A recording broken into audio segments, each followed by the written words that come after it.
Welcome to the deep dive. We've got quite the story for you today, pulled from some really intense source material. We're looking at high fantasy, specifically a clash between ancient elven kingdoms and, well, demonic invaders. Exactly. And the whole thing pivots on forbidden knowledge, this incredibly dangerous magic. Yeah, it's fascinating. So the sources detail two parallel missions happening at once. There's this huge military campaign, they call it the Crusade, against these beings called the Daemonfey. Led by their queen, Sarya Dlardrageth. Yeah. A major threat. And then completely separate, there's this solo quest by a really powerful sun elf mage, Araevin Teshurr.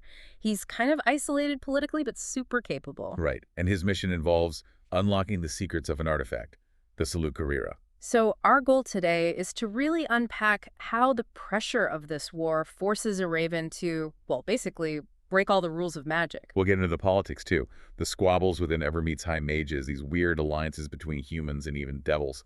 And track Araevin's journey, his transformation, which ultimately reveals something, well, something much bigger and scarier than the enemy they thought they were fighting. It really is a story about how desperate times can shatter tradition. Okay, so let's dive in.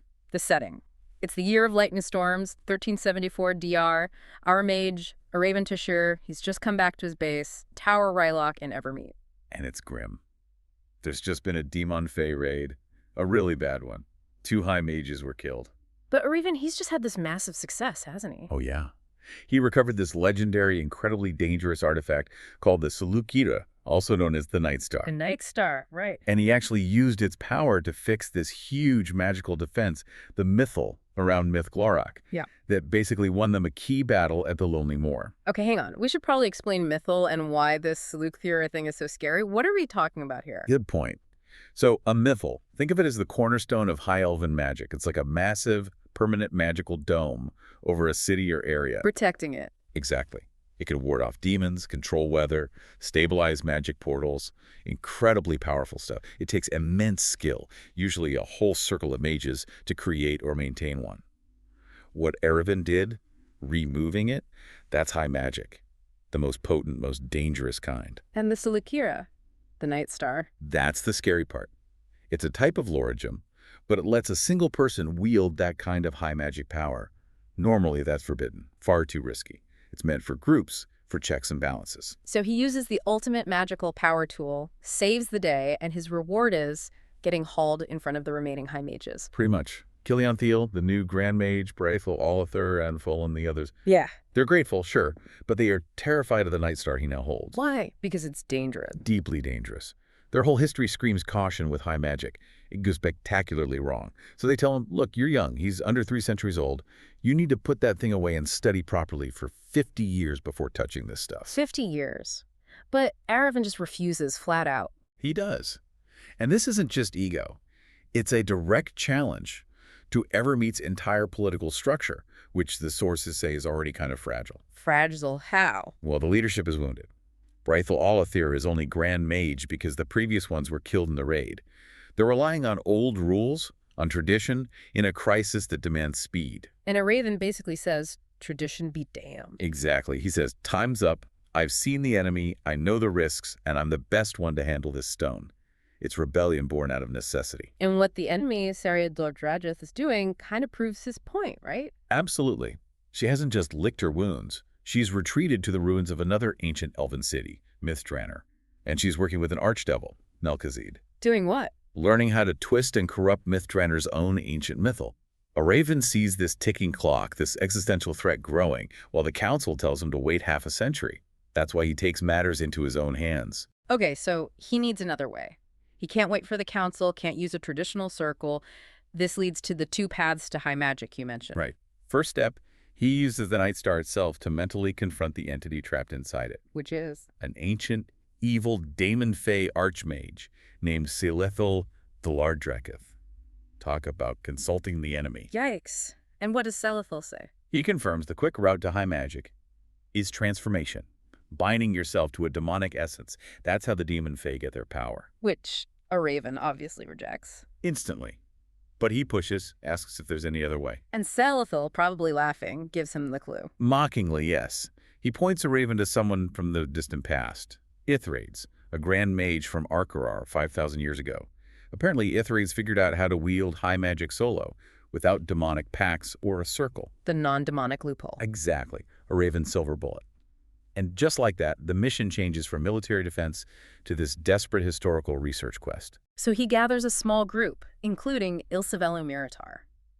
She's the daughter of the Crusade's commander, right? That's her, Lord Seiveril's daughter.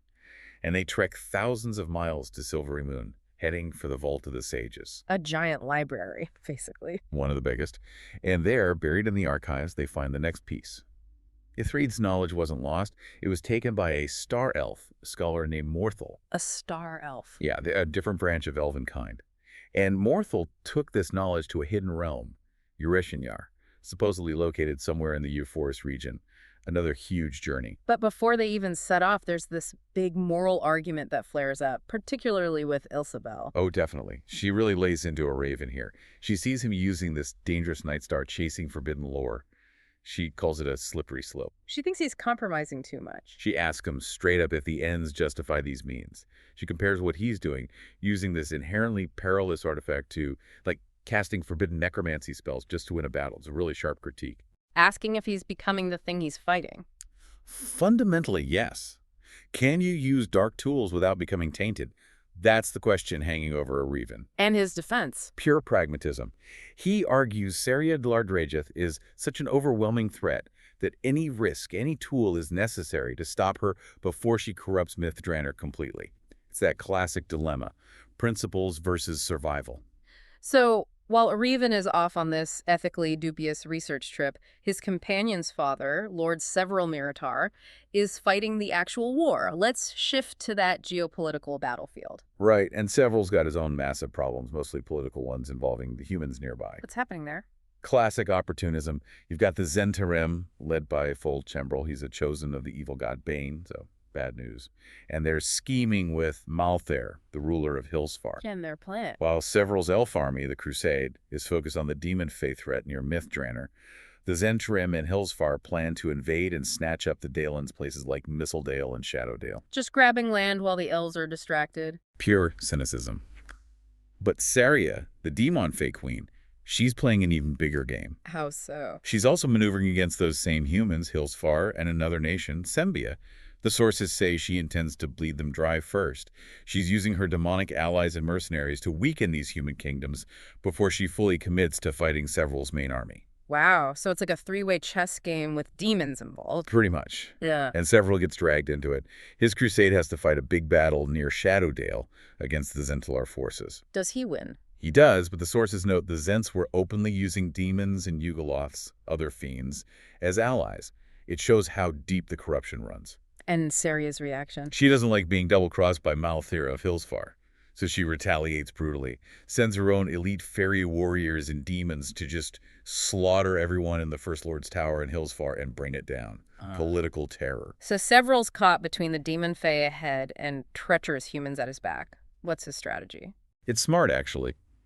He realizes he has to neutralize the immediate human threat from the Zhentarim before he can push on towards Myth Drannor. How does he manage that quickly? Portal network. High elven magic gives them strategic mobility. He uses portals linking a mountain fortress base to Semberholm, near the Daylands, to redeploy his army rapidly towards the Cormanthor forest to intercept the Zents. But he doesn't leave his rear exposed. Nope. He leaves a strong garrison back in Mistledale under a commander named Vasul de Girth, specifically to deter any funny business from Sembia or the remnants of Hillsfar. Secure the flanks, then deal with the main enemy. It's sound military thinking while Araevin is, well, heading into the unknown. Right, back to Araevin's quest, the journey to the Hidden Realm. He finds this half-elf ranger, Joran Kelharthen, to guide him and his party. Yeah, Joran leads them to Sildir, this legendary hidden realm of the Star Elves. And what's Sildir like? The description is amazing. It's a parallel dimension, literally separated from the normal world Yearwood Forest by high magic. It exists in this state of constant, opalescent twilight, like a permanent magical dusk. Sounds peaceful, a sanctuary. It was meant to be. Yeah. An escape from the world's chaos. But, even Paradise has problems. Big ones. What do they find? They find out pretty quick that Sildir is dying. It's being consumed by some kind of monstrous magical blight. Caused by what? New enemies. Things called the Nilshai. Nilshai. Never heard of them. They're described as these awful worm-like beings, incredibly powerful sorcerers from the ethereal plane, and they're actively trying to pull Sildir into their own horrible reality. So Araevin walks out of one crisis straight into another one. Pretty much. The stakes just keep getting higher. He needed sanctuary to find knowledge, and he lands in a dimension that's collapsing. Does he get help from the Star Elves? Reluctantly. Their leader, Lord Tessur, gives Araevin permission to look for Morthal's lost lore. But there's a catch. Of course there is. The lore is in an abandoned place called the Moon Crescent Tower, and it's located right in the Blighted Borderlands, the most dangerous part of Sildir, with the Nilshire strongest. Maximum risk for the ultimate prize. Does he find it? He does. He gets to the tower, finds Morthal's hidden door, finds the great tome containing Ithraid's secrets, and now comes the moment of truth.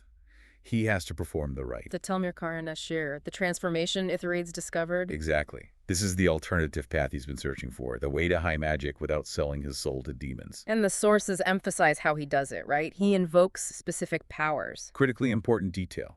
He doesn't draw power from the abyss or any dark source.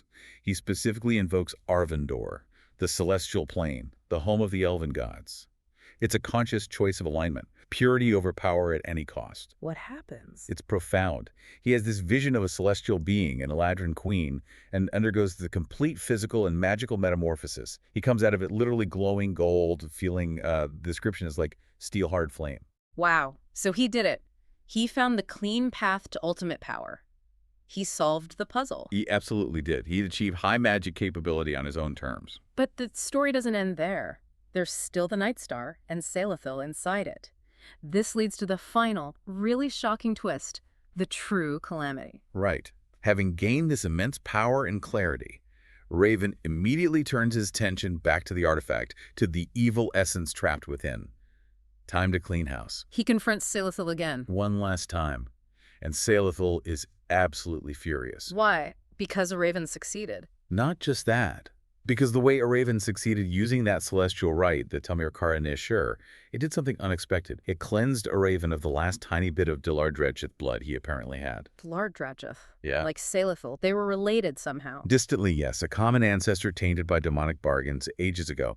And that tiny trace of shared blood ironically acted as a sort of magical buffer, a restriction that had been unknowingly protecting Araevin from Seiveril's full influence within the Nightstar. So the rite removed his only protection. Exactly. The very act that purified him also made him vulnerable to final corruption. Seiveril sees his chance. What does he do? He tries one last desperate assault, tries to crush Araevin's mind, arguing, "You didn't achieve freedom, you just swapped masters. You chose an Eladrin queen over a demon lord, but you're still serving power." Trying to poison the victory. Trying to break his will. But Araevin, now empowered by clean high magic and his own strength and spirit, fights back. He resists the mental attack and utterly destroys Seiveril's consciousness within the gem. So Seiveril is gone. The Nightstar is clean. Seiveril is gone. The Nightstar itself is damaged in the process, but Araevin is finally free from that internal struggle. He now possesses immense power and the artifact, albeit flawed. Okay, so he's won the intern battle, won the power. What does he do with it? What does this ultimate knowledge let him see? He immediately turns his new perception, his high magic understanding, towards the biggest problem. Myth Drannor and its mythal. He looks beyond the surface corruption Sarya and Malkazet are causing. And sees the deep structure. He sees the fundamental magical architecture of the ancient mythal. And what he sees horrifies him. What is it? His realization is just chilling. The source quotes him. Doors. 1,000 doors. And they are open wide. Doors. Doors to where? That's the terrifying part. Planar doors. The mythal, under the strain of Sarya's tampering and possibly centuries of decay, wasn't just being corrupted. Its fundamental structure was fracturing. Creating portals. A cascade failure, creating countless unstable connections to other planes of existence, not just the abyss or the nine hells, but potentially everywhere. Chaos, elemental planes, unknown horrors, 1,000 open doors. Oh my god. So the Daemonfey aren't the real threat anymore? Not even close. Yeah. Araevin instantly understands. He declares their primary mission, stopping Sarya, is now irrelevant. They have to abandon that fight. Why? What's the new priority? The source ends on this stunning cliffhanger. Araevin declares they must destroy the mythal itself, the Last Mythal of Aryvandaar, as it's called. Destroy their own ultimate magical defense immediately. Destroy it? Why? Or everything is lost. That's his conclusion. The Mythal itself, the thing meant to protect them, has become the conduit for annihilation because of the damage done. Sarya's war inadvertently broke the ultimate seal. So the whole journey, he needed the forbidden knowledge to beat Sarya, but gaining that knowledge showed him Sarya was accidentally unleashing something far worse. Precisely. The solution revealed the true scale of the catastrophe, and it dwarfed the original problem. He had to risk everything for high magic, and the first thing high magic told him was, the thing you're fighting is secondary. The ancient shield protecting this world is now the weapon pointed at its heart. Wow. The very structure meant to ensure safety becomes the mechanism of doom. That's heavy. It really makes you think about the cost of power and how even defenses can become vulnerabilities. If the only way to save everything is to tear down your strongest wall, what does that really mean? And it makes you wonder, what fragile, ancient structures in our own world, maybe societal or technological, are being stressed right now? Pushed towards a breaking point by current conflicts, maybe without us even realizing the full danger until it's too late. A sobering thought to end on. That was the deep dive. We hope this exploration serves you well. We'll see you next time.